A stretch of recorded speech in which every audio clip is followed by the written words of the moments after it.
Welcome to the Making of Me podcast, where we explore the moments, memories, and meaning that shape who we have become. Today, I'm joined by Dr. Caroline Crocker, author, international speaker, and storyteller who bring World War history to life through our deeply human stories of traumas, resilience, faith, and forgiveness. It's really a pleasure having you on the show, Dr. Caroline. Thank you. It's great to be here. Yeah, thank you. So, Dr. Caroline, what challenge shaped you into who you are today? Wow. I'm nearly 68, so there's been a lot that shaped me. I'm the child of two immigrants, people who moved from the Netherlands to Canada and then on to America. And so obviously that shaped me. When I was 18, I turned to the Lord Jesus, and then I met and married a man who would become a pastor. Obviously, that's shaped me as well. I have an inborn fascination with science, and so I went ahead and got a few degrees in science, and my favorite things are little things. A lot of people see the glory of God in the big things. I think bugs and germs are so cool. And so that's where I see it. Yeah. So, and then, he also created me to write. I love writing. And when I retired, I believed it was right to begin writing. And certainly what has happened since then has borne that out. So, Wow. so many things. Amazing. It's really a fascinating story. Happened to kind of coming from immigrants and being able to kind of do a whole lot of stuff and then start writing. And I think your story accepting Jesus too was, yeah, it was lovely. And I would love to dive into it. Yeah, thank you.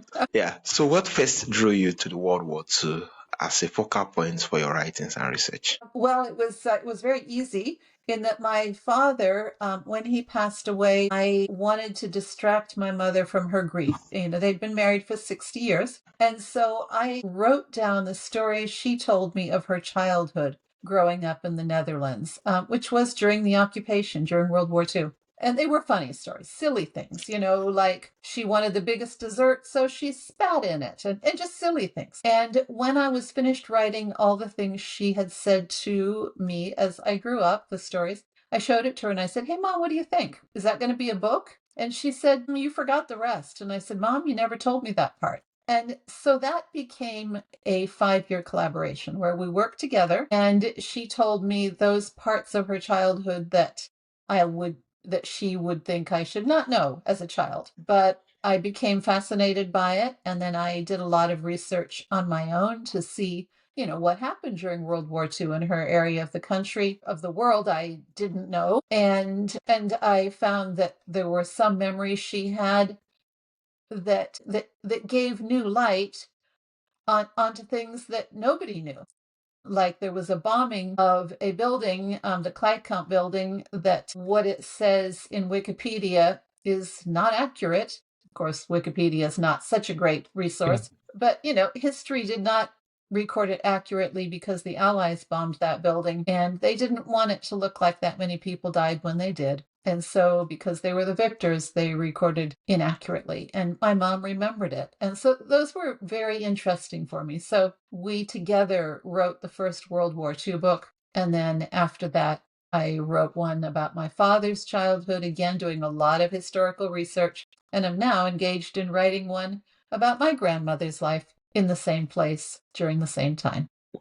That's really amazing. I'm just imagining the kind of bonding and intimate that you'll be more like with your parents and your loved ones being that having to write their stories. Yeah, it's really lovely. So growing up as the daughter and granddaughter of the WWI 2 or survivor, how did those words actually shape your understanding of suffering and resilience? When you're a child, you just think your parents are normal. It's only when we become adults that we begin looking back and thinking, hang on a minute, does everybody's parents do that? For example, my father, if you touched him when he was asleep, he would always shout and try and hit you. And I just thought that's what men do. And it was only when I got married and I touched my husband and he didn't try and, punch me that I realized, "Oh, that's not quite normal." And then I discovered that was because, during the war, he lived in a children's home where he was abused. And so that left a scar on him. My mother, she keeps bags of food in her bedroom. Don't tell anyone. And she still does. And again, I thought it was a little weird. I mean, all of us would think that's a little weird. Yeah. But then when I went through what she went through as a child during World War II, I realized, oh, she starved. She lived during the hunger winter. And even 2 years after the war, when the government went from school to school to see which children were worth feeding and which ones were not, they decided she was not, that she Mm. would die even if they fed her. Mm. And she's a very feisty woman. And so what she did as a child was she blew her cheeks up to look fat. And then the doctor said, oh, she will live.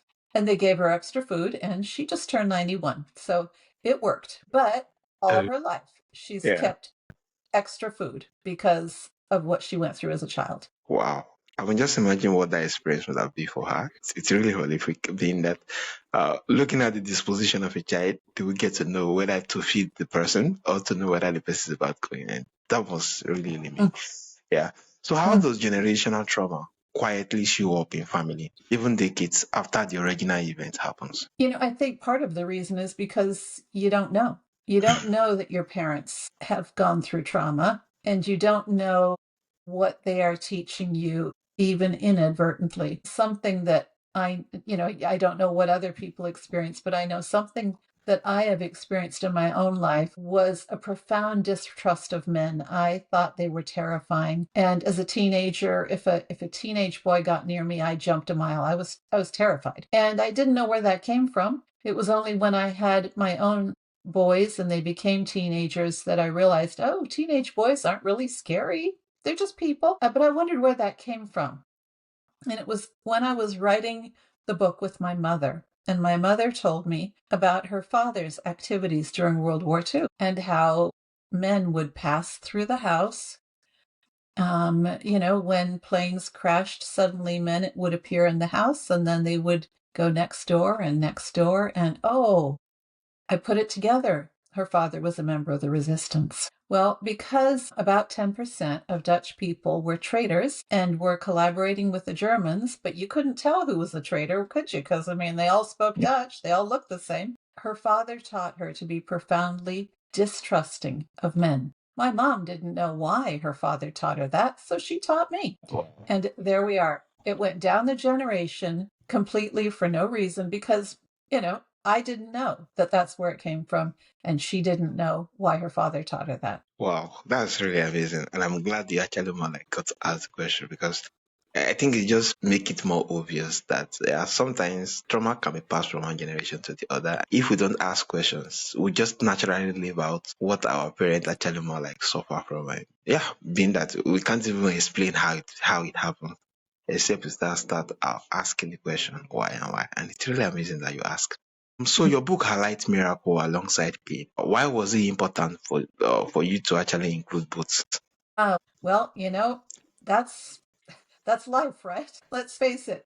God steps in the middle of pain. He does, and there's one, there's several incidents that I can think of which were just truly remarkable. But one that I'm thinking of is where the very first day that the Netherlands was bombed, my grandmother's best friend's home was flattened and her baby boy was killed. She ran to her friend's house, to my grandmother's house, and she wouldn't release this little boy for several days, even though he was dead. 4 years later, my grandmother gave birth to a boy, and her friend gave birth to her next boy. After my grandmother gave birth, her friend's house was again bombed, and her baby was killed. Meanwhile, my grandmother had no milk. It was the hunger winter, they were starving, and the stores were empty. Her baby was starving. She could only feed him water. There was no food. Well, this woman who'd lost two baby boys went to see her friend and to congratulate her on the birth of her baby.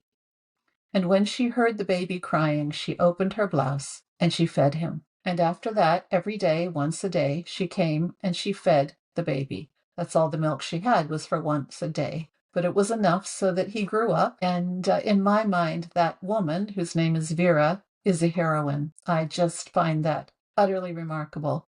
Something else that was amazing to me was that my uncle, who was that baby boy, did not know why he's alive today until my book came out. Wow. Such a discovery. So cool. Yeah, really Yeah. amazing. So, as a former scientist and professor, how do you balance our historical accuracy with emotional storytelling?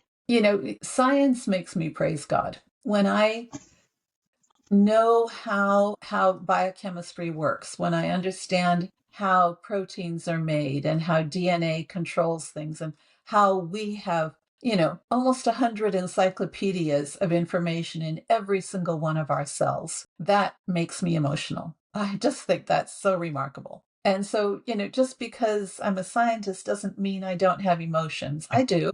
And I also deeply value truth. I think that's another thing is, scientists are chasing truth. They want to know what's true. And that's something else I do in my books is I make sure that what I write is true. I'm very careful with that. I'm very careful with the historical research. Even though when you read my books, you think that they are fiction, they're not. They really did happen. The only thing I make up is the dialogue because otherwise it would be super boring to read. But I actually do tell people that at the beginning. And I do also tell people I wrote 4 books about my dog, and the books say that the dog wrote them, and I do tell them up front. Actually, that's a lie. The dog didn't write the books, but Yeah, amazing, amazing. I think it's really lovely being that you're able to kind of infuse creativities into it, despite it was history, but it make it lovable and easy to read. And that was really amazing. So, were there moments of your writings that felt especially heavy or difficult to carry? Yes, I found it very difficult to write the book about my father. He had passed away by the time I wrote it, so I did it based on information that I got from historians who lived in his town, from other people who lived in the children's home, from his brother, a lot of different sources. But when I began looking through those sources, I realized, oh my gosh, I did not know that my dad had attachment disorder because he was unloved as a little boy. His From the very word go, his mother rejected him. And then his father passed away and he had nobody. And in the children's home, because his mother couldn't pay, he had to work for their living. The nurses abused him. They threw him against walls. And I had to take breaks while I was writing that because, this is about a person I love. And to write that was very difficult. And actually, right now, I'm writing the story of my grandmother, his mother's life, because when I finished Unforgivable, which is the story about my father, most people who read it say, what was wrong with his mother? And I mean, you do Yeah, wonder. And so I yeah, thought, you amazing. know what? My job now is to find out. Yeah, So she was an author. She wrote 5 books, and I've translated and read her books, and I'm now putting together the story of her life. And oh my gosh, she suffered like nothing else, so much so that she completely shut down emotionally. mm, And I realized the reason she couldn't give love to her sons was because there was nothing left. that And that's is also hard to that write. explains it all. Yeah. Yeah, amazing. So, do you believe that forgiveness is necessary for healing generational wound? Why and why not? Um, Forgiveness helps. I think, certainly the problem with not forgiving is it doesn't hurt the person you're angry with. It hurts you. The person you're angry with may not even know that you're upset with them, and they certainly probably won't care. It hurts you. And so it is important to forgive. And something I've learned about forgiveness, as I'm sure many people do, is that forgiveness doesn't mean saying it's okay, because if it had been okay, you wouldn't need to forgive. It doesn't mean saying you weren't hurt because, well, guess what? If you weren't hurt, you wouldn't need to forgive. What that person did to you was wrong and was sin in the eyes of God. But the one who needs to deal with that isn't you, it's God. I mean, let's face it, none of us are an impartial judge. When you think about the people who read Unforgivable and said, what was wrong with his mother? Why did they say that? Well, because they didn't know. They didn't know what happened in her life. None of us do. None of us know what another person went through. And so it's only God who can judge. And so we need to forgive because we're just not equipped. We're not Yeah, equipped to judge people. it's And true. it's much healthier for us if we don't. Yeah, especially when you actually narrate the stories of your grandparents, grandmother, and the fact that yeah, your dad actually went through a whole lot, and this just speak volumes to you that sometimes if we actually more like see what went on from the other person's point of view, it's easier to forgive. And also, forgiveness most times doesn't even affect the persons that you're actually more like angry with or everything. It affects you being that sometimes you don't even know that you're actually more like you're actually angry with them, you're hateful towards them, and it's just you alone. And I think just the way you make reference of it, let it go. Letting go is actually more like a way of getting healing, yeah, and being peace with you so that other than having to hurt yourself, seeing them and going through the trauma and the pain. And it's really amazing. Yeah, so what surprised you most as you uncover new historical details, especially regarding WWE World War II in Netherlands? What surprised you I the most think as you uncover the new historical detail? I think I've been surprised to find out that there are things that people just didn't know.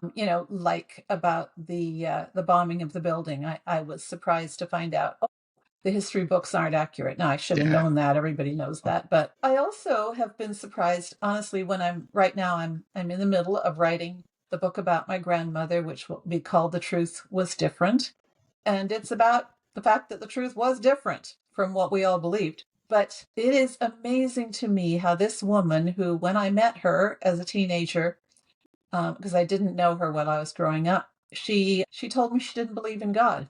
But as I have been reading the books she wrote and incorporating them into the book about her life that I'm writing, I see all the way through that she's praying. And I'm like, wow, all the way through she's praying. And not only that, she's recording answers to the prayer. Wow. And there are times when she says the prayer wasn't answered, and I'm looking at what she writes happened next, and I was like, yeah, it was. Look at that. That has been just Yeah. astounding to me to see that, Yeah. It how is. um, how God was at work. And I mean, I think something that it's so easy to forget is that God loves way, way more than we can even imagine. And when I see how he loved her, it's incredible and very wonderful. So, yeah. Yeah. Thank you. Thank you, Caroline. So for listener carrying inherited pain, they don't fully understand. Where should they start their healing journey from? I've been very fortunate in that my mother spoke to me Yeah. about her childhood, so I know where that came from. And there was information about my father. And so I've been able to look and say, okay, that's where that came from. It doesn't always mean that the pain goes away. But I know so many people, their parents, their grandparents, they won't talk about it. My own father didn't talk about it. It was only when he was in his 60s we went to see the Holocaust Museum. And afterwards, he sat down on the front steps with me and he told me the story of when the Nazis came to the children's home where he and his brother were living. And they separated the children and they took his cousins and his friends to Auschwitz where they died. And Dad told me about a little girl named Katia von Zante, who was his close friend, who ran out of the room and said, "Fritz, save me, save me." And he said, "I can't." And then they took her away. It was the first time he ever talked about it. After that, he talked about her every day until the day he died. And I pray that, in heaven, he met her. But, there are so many people where they don't know, and their parents don't talk. And the only source of healing that I know is Jesus. I mean, even, I mean, it doesn't happen instantly. He takes a lifetime, but he does bring healing and he is capable of revealing things to us that we maybe need to know, even if our parents won't tell us. Amazing, amazing. I think this just speaks volumes. Having to know that, yeah, there's someone above who actually cares, who loves us more, and who is willing to actually more like carry those burdens of pain and the burdens of those particular thoughts and everything. Even if we don't understand what went on, why they treat us that particular way, and why we feel that particular way. Just knowing that it's really reassuring. Yeah, thank you for sharing your story. Oh, you're welcome. Yeah. So, Dr. Caroline, for my audience who want to reach out to you, who want to connect with you, and who want to buy your book, where can they reach out to you and where's the best platform? Okay, so all my books can be accessed through my website. My website is called ramblingruminations.com. The reason it's called that is because my youngest son said to me, Mom, you never stick to one topic. There we are. Yeah. I've written Bible studies, I've written books about science, kids' books, World War II books, whatever. So anyway, so that's where you can find my books, ramblingruminations.com,